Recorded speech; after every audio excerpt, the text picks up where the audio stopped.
السلام عليكم ورحمة الله وبركاته. كسو دوادا سعدي عند كريس maanta waxaa sameyn doonaa sida ujeediin malaay.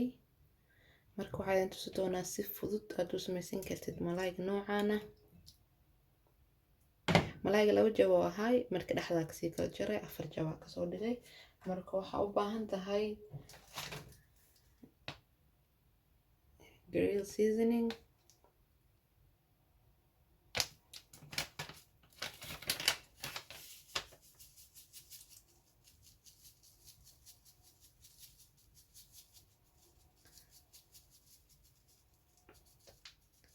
xogaa xiro fiican ku darso,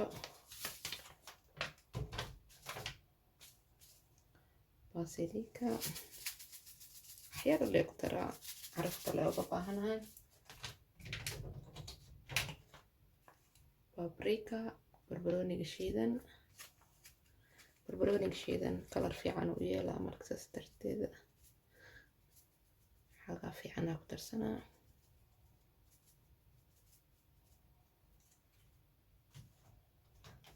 iyo filfil yar.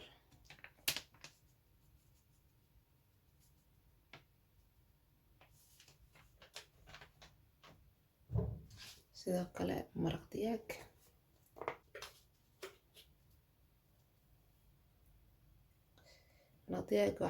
waa hal qaando camal.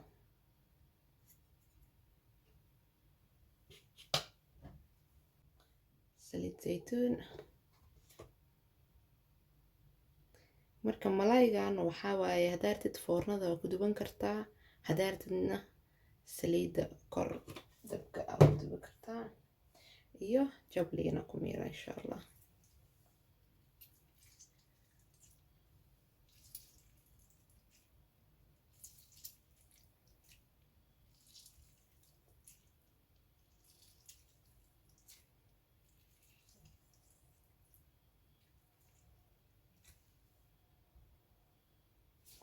marka hadda wixii amarsata dhan seasoning dhan carfinta dhan aan si fiican u marmarinaa insha allah.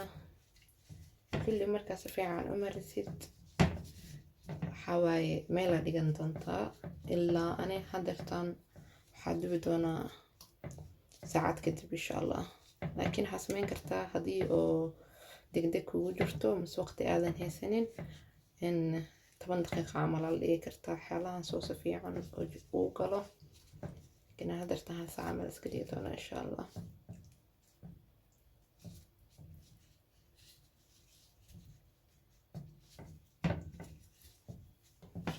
sidaan u ekaaday marka insha allah hadhowti markaa duwaayo isku soo noqon doonaa.